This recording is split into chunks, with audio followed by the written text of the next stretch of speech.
Plus பக்கங்கள். Hi friends, இது மாலிகாவின் கேளுங்க கதை கேளுங்க. மானஸ் எழுதிய விழி தாண்டிய கனவே, அத்தியாயம் 64. மறுநாள் காலை ரவிசங்கர் ஆராவை அழைத்தார். இன்னைக்கு நடக்க போகிற ஃபேஷன் ஷோவுக்கு நம்ம கம்பெனி ஸ்பான்சர் பண்ணியிருக்கிறதுனால நம்ம கம்பெனி சார்பாக எப்பவும் போல் நீ போயிட்டு வந்துடுமா என்றார். ஆராவின் முகம் வருத்தத்தில் சுருங்கியது. இல்லை அங்கிள், இந்த டைம் வேறு யாரையாச்சும் அனுப்புங்க, எனக்கு போக விருப்பம் இல்லை. எப்பவும் நீ போவ இல்லை, அதனால் நான் வேற யாரையும் கேட்கல. லாஸ்ட் மினிட்ல சொன்னால் எப்படி ஆரா? எனக்கும் முக்கியமான மீட்டிங் இருக்குது.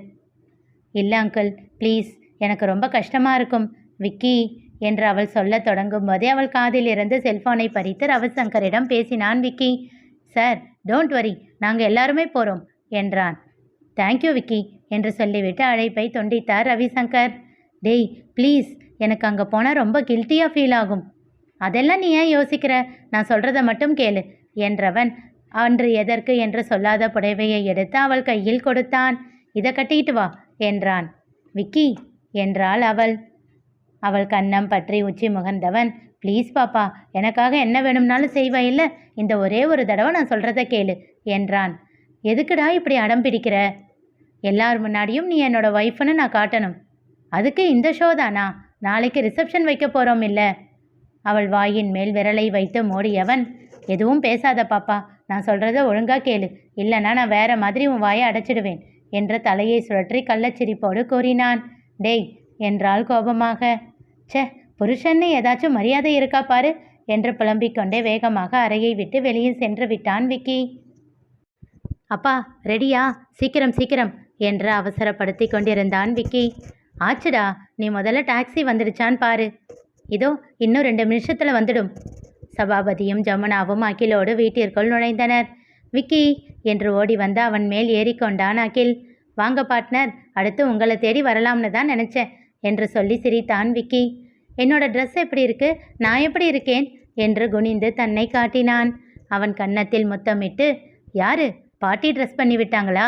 உனக்கு என்னடா, நீ சூப்பராக இருக்க என்றான் விக்கி. நான் மம்மி கிட்ட காட்டிட்டு வரேன் என்று அவனிடம் இருந்து இறங்க முயற்சித்தான். அதற்குள் ஆரா அறைக்குள் இருந்து வெளியில் வர, ரெடியாமா என்றார் வைத்தீஸ்வரன். ரெடிதான் அங்கிள் என்றாள். அவளை பார்த்த விக்கி அவள் அழகில் தடுமாறி போனான். தன்னை சமாளித்து கொண்டவன் அவளிடம் இருந்து பார்வையை திருப்பிக் கொண்டான். அகில் வேகமாக ஆராவிடம் ஓடிச் செல்ல அவனை தூக்கி கொண்டாள் ஆரா.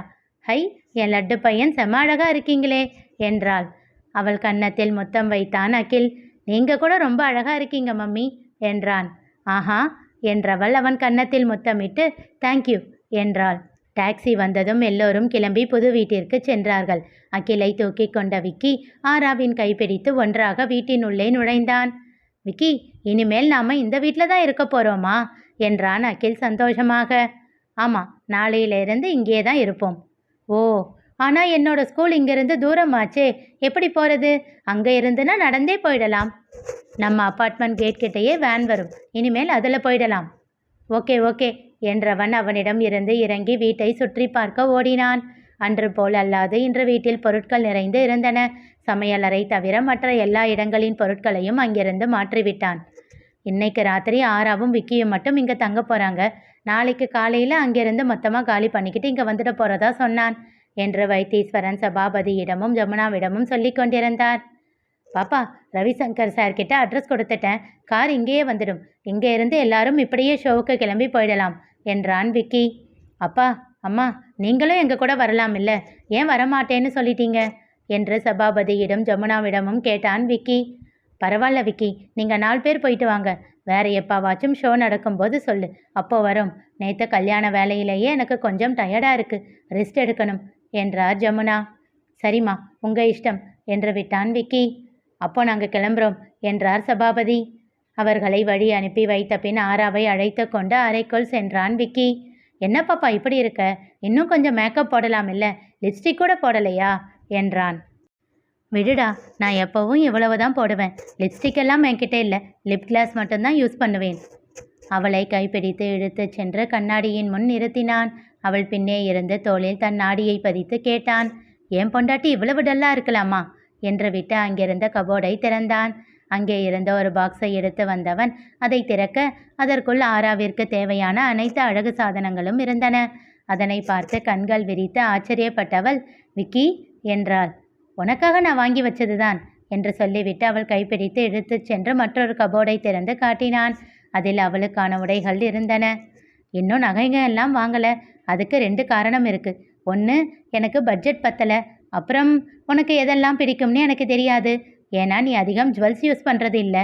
ஸோ அப்பப்போ சம்பாதிச்சு உன்னை கடைக்கு கூட்டிகிட்டு போகிறேன். உனக்கு பிடிச்சதை வாங்கிக்கோ. பேச்சற்ற அமைதியாக இருந்தவனின் கைப்பிடித்து இழுத்து வந்து கண்ணாடியின் முன் நிறுத்தியவன் அவள் முகத்தை அழகுபடுத்த தொடங்கினான். விதவிதமான ஷேடுகளில் லிப்ஸ்டிக் இருக்க அவள் புடவைக்கும் முகத்திற்கும் ஏற்ற நிறத்தை எடுத்து அதனை அவள் உதட்டில் பூசத் தொடங்கினான். அவன் கவனம் முழுவதும் அவளை அழகுபடுத்துவதிலேயே இருக்க அவளோ அவனையே பார்த்து கொண்டு இருந்தாள். இது எல்லாம் என் வாழ்வில் நிஜமாகத்தான் நடக்கிறதா என்று யோசித்தவாறே பார்த்து கொண்டு இருந்தாள். அவன் விரல் அவள் உதட்டை தீண்ட அவளுக்கு சிரித்தது. தன்னை கட்டுப்படுத்தி கொள்ள கண்களை மூடிக்கொண்டாள். மூடிய இமைகளின் மேல் ஐஷேடோ போட்டான். அவளுடைய முடி அலங்காரத்தையும் சரி செய்தான். அழகாக பின் செய்யப்பட்டிருந்த முந்தானையை பின்னிலிருந்து விடுவித்தான். கொஞ்சமாக மட்டும் ஃப்ளிட்ஸ் எடுத்து பின் செய்து விட்டவன் அவள் கையை மடக்கி அதில் புடவையை அழகாக தொங்கவிட்டான். இந்த சாரியை இப்படி தான் பின் பண்ணணும். மொத்தத்தையும் சேர்த்து பின் பண்ணி இதோட அழகையே கெடுத்துட்ட பாப்பா என்றான். அவளோ பதில் எதுவும் சொல்லாமல் அவன் முகத்தையே பார்த்து கொண்டு இருந்தாள். இடுப்பின் மேலே தூக்கி கட்டிய புடவையை இறக்கி சரி செய்து விட்டான். அங்கேயும் ஃப்ளீட்டை சரி செய்து அழகாக தெரியும்படி பின் செய்து விட்டான். அங்கங்கே சிறு சிறு மாற்றங்கள் செய்து அவளை இன்னும் அழகாக்கினான். இதையெல்லாம் செய்ய அவளிடம் எந்த அனுமதியும் அவன் கேட்கவில்லை. உரிமையாக அனைத்தையும் அவளுக்கு செய்தான்.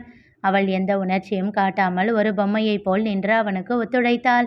ஆனால் அதற்கு நேர் எதிராக அவள் மனதில் உணர்ச்சிகள் கொந்தளித்து கொண்டிருந்தன. அவன் விரல் அவள் இடுப்பை தீண்டிய போது, அவளுடைய முந்தானையை சரி செய்த போது, வயிற்றை தொட்டு புடவையை சொருகிய போது என்று அவன் விரல்கள் ஆங்காங்கே அவள் உடலை தீண்டிய நிலையிலும் அவனுடைய பார்வை எங்கேயும் தவறாக அவள் மீது படியவில்லை. ஆச்சரியம் மிகுந்த அவனை பார்த்து கொண்டு நின்றிருந்தாள் ஆரா. எத்தனை வருடங்கள்! கிட்டத்தட்ட 5 வருடங்களாக எனக்காக காத்து கொண்டிருந்தவன் இன்று என்னிடம் எல்லா உரிமையும் இருக்கிறது. ஆனாலும் அவன் பார்வையும் செயலும் கொஞ்சமும் எல்லை மீறவில்லை. எப்படிப்பட்டவன் இவன்! ஒருவேளை முன்தினம் இரவே எங்களுக்குள் தாம்பத்தியம் நிகழ்ந்திருந்தால் கூட பரவாயில்லை. அப்படி எதுவும் நிகழாமலேயே இன்னும் என்னிடம் எப்படி இவனால் கண்ணியமாக நடந்து கொள்ள முடிகிறது? இப்போதும் இவன் ஒரு ஆச்சரியம்தான். எந்த உரிமையும் இல்லாத பெண்ணின் கற்பை சூறையாடிய நந்தன் எங்கே?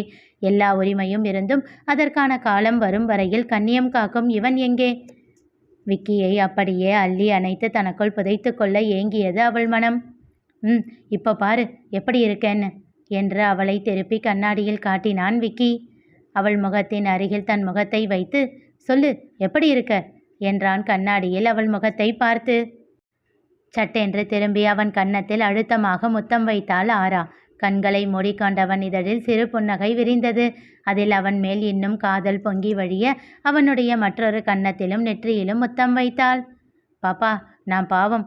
இன்னைக்கு நைட்டு எவ்வளவு வேணும்னாலும் கொடு, இப்போ போதும் என்றான் பாவமாக முகத்தை வைத்து. சிரித்து விட்டாள் ஆரா. கண்களை திறந்து அவள் சிரிப்பதை ஆசையாக பார்த்தான் விக்கி. அப்பா, இவ்வளவு நேரம் நான் செஞ்சதில் தெரிஞ்ச அழகை விட இப்போ நீ சிரிக்கிறப்ப தான் 100% பேரழகிய தெரிகிற. எப்பவும் இப்படி சிரிச்சுக்கிட்டே இருப்பாப்பா என்றான். அது கூட உன்னால தாண்டா. சிரித்து விட்டு அங்கிருந்து வெளியில் சென்றான். விக்கி, ஒரு நிமிஷம். என்ன என்பதை போல் திரும்பி பார்த்தான். இப்படி என்னை அழகாக்கி வச்சிருக்கியே, அங்கே என்னை பார்க்குறவங்க மாடலிங் பண்ணுறீங்களா அப்படின்னு கேட்டால் நான் என்னடா பண்ணுறது என்றாள் சிரித்து கொண்டே. உனக்கு விருப்பம் இருந்தால் பண்ணு, நான் என்ன வேண்டாம்னு சொல்ல போகிறேன் என்றான் விக்கி. சில நிமிடங்கள் மேலே பார்த்து யோசித்தவள், நான் என்ன பதில் சொல்வேன் தெரியுமா என்று கேட்டாள். என்ன? மிஸ்ஸஸ் ஆராத்யா விக்னேஸ்வரனுக்கு மாடலிங் பண்ணுற ஆசையெல்லாம் இல்லை, அவளோட ஆசையெல்லாம் விக்கி மட்டும்தான் அப்படின்னு சொல்லுவேன். பாப்பா போதும், மீ பாவம், இப்படியெல்லாம் பேசி என்ன டெம்ப்ட் பண்ணாத என்று சொல்லிவிட்டு அவசரமாக அங்கிருந்து ஓடிவிட்டான். மனம் நிறைந்து உற்சாகமாக உறக்க சிரித்தாள் ஆரா. நால்வரும் கிளம்பி ஷோ நடக்கும் இடத்திற்கு சென்றார்கள். அவர்களுக்கு உரிய டேபிளில் அமர்ந்து நிகழ்ச்சியை கவனிக்க தொடங்கினார்கள். ஏற்கனவே பலமுறை இது போன்ற நிகழ்ச்சிகளுக்கு ஆரா வந்திருந்ததால் அவளை அங்கே சில பேருக்கு தெரிந்திருந்தது. அவளிடம் வந்து பேசினார்கள். ரவிசங்கர் சார் வரலையா என்ற விசாரிப்புகளும், யூ லுக் சோ கார்ஜியஸ் என்ற பாராட்டுகளும் அவளிடம் அதிகமாக வந்தன. மை ஃபேமிலி என்று அவர்களிடம் அறிமுகப்படுத்தி வைத்தாள் ஆரா. ஜெகன் வந்திருந்தான். விக்கியிடம் எதுவும் பேசிக்கொள்ளவில்லை. ஆராவிடம் மட்டும் பேசிவிட்டு திருமண வாழ்த்தை தெரிவித்துவிட்டு சென்று விட்டான். ஒரு நல்ல ஃப்ரெண்ட்ஷிப் என்னால் கெட்டு போச்சேடா என்றாள் வருத்தத்தோடு. விடுமா, இதுக்காக நீ ஏன் ஃபீல் பண்ணுற? ஒரு நல்ல ஃப்ரெண்ட்ஷிப்னா தன் நண்பன் செய்கிறதுல ஏதாச்சும் காரணம் இருக்கும் அப்படின்னு நம்பணும். அந்த நம்பிக்கை இல்லாத எந்த ஃப்ரெண்ட்ஷிப்பும் நிலைக்காதுமா என்றார் வைத்தீஸ்வரன். விட்டுட்டு போ, இதெல்லாம் நீ யோசிச்சுக்கிட்டு இருக்காத. இவ்வளவு நேரம் எப்படி சிரிச்சுக்கிட்டு சந்தோஷமா இருந்தியோ அப்படியே இரு என்றார்.